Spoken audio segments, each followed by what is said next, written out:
I am back on the road, and I was thinking about what I could talk about today. And today I was going to talk about kind of like where my, let's say, journey began, and also my self-improvement, self-development, personal development, whatever you want to call it, like where it all began. You know, it began back in Lafayette, excuse me, in 2010. And this is before I even knew about any of the motivational speakers, motivational anything. Kind of didn't know anything about the personal development field, didn't know about self-development. All I thought was you had to go to college, graduate high school, graduate college, get a job, work the job until you retire or find another job, and then you just live happily ever after. And once you get into the real world after college, you realize quickly that college didn't really teach you much. It taught you a little bit, but it doesn't really teach you about life or anything like that. It does teach you about getting a job, and you graduate and then you interview for a bunch of different jobs and you pick one and it might be your dream job. You don't really know what your dream is at that point. Some people do when they're that young. Some people know their dream job at like 13, 14, even before then. But those are definitely the ones that are more clear on what they want. Some of us are late bloomers like myself. But anyways, it started back in Lafayette in 2010. And I started doing everything on my own for sure. You know, we were drinking a big bottle of wine a night. We were smoking cigarettes, pack a night, maybe two if we went out that night and went to the bar or something. You know, we'd probably go to the bar still 2-3 times a week. Still living that life, still getting up, going to work. Kind of like an alcoholic's life. You know, not phasing us, not doing anything. Living for the weekend, living for Friday night, hoping that the weekend was longer, you know, things like that. And then one day, my wife and I, we decided to start to get healthy, and we were doing a boot camp. We did a boot camp for a month and a half or something like that. And then this guy used to come in and try and get me to do CrossFit. His name was Wes. I was working at a bank at the time, and he wanted me to come in and kept trying to get me to do CrossFit. And I was like, man, that looks crazy. And I never knew anything about power cleans and snatches, and I'm watching these videos just like anybody does nowadays when they first start CrossFit.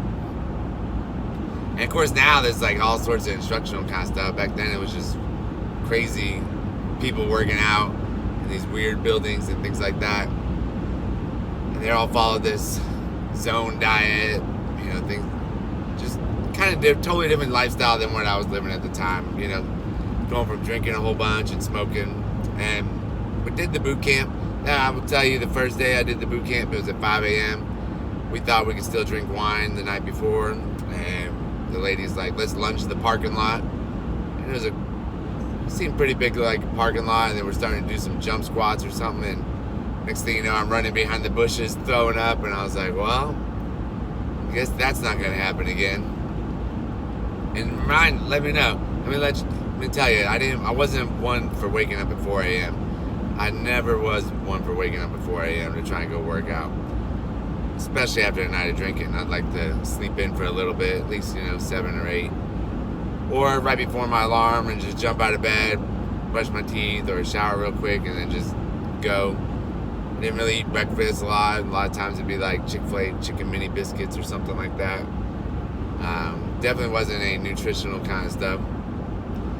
And so then we did the boot camp, and then after the boot camp we realized that CrossFit was actually cheaper than the boot camp.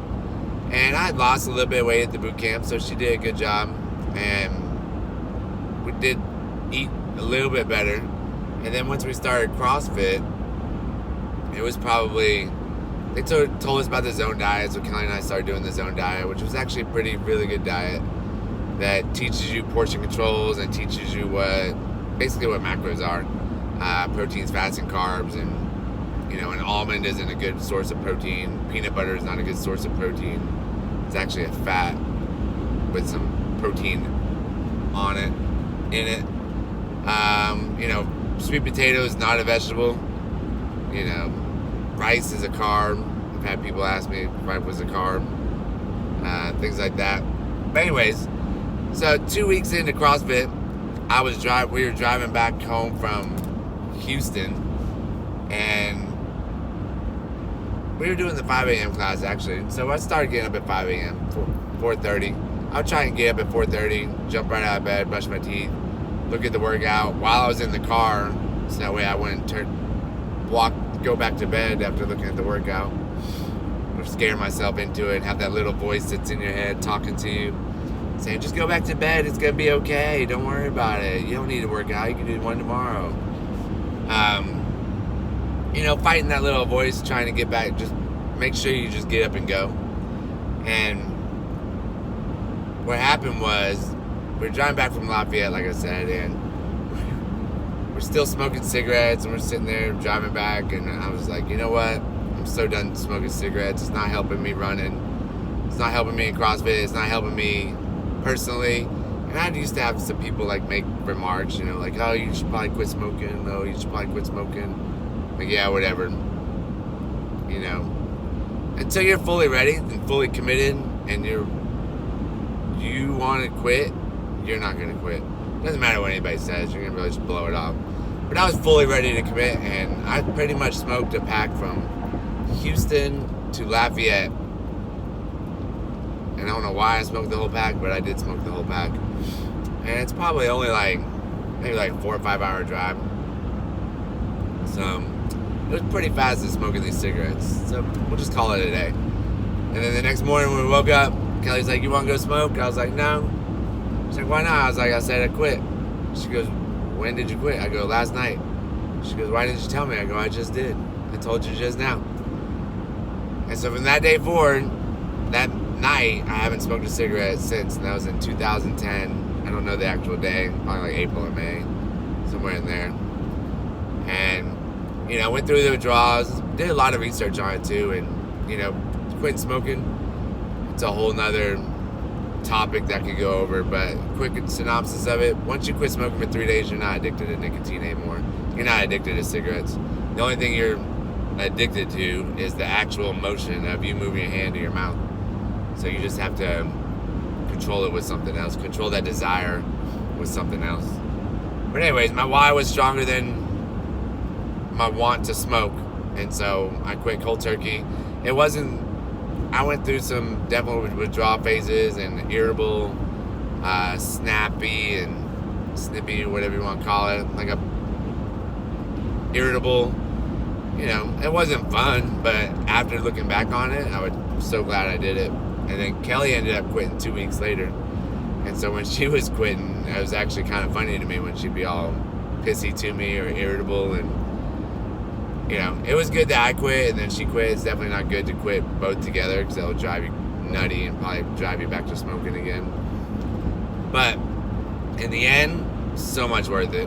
In the beginning of CrossFit, people were beating me on 400-meter runs, things like that. And then probably 6 months after quitting, I was already beating some of the people that had been doing CrossFit for a couple of years.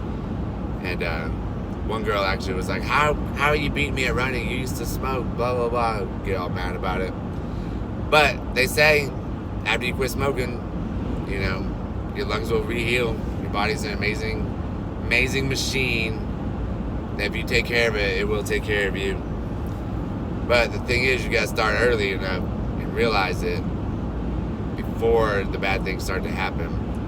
And I hope I caught it soon enough. I was 33 when I caught all this. So that was kind of my first blessing into self-improvement. And I did it on my own. I didn't know anything about it. I just kind of did it, got healthy, started working out.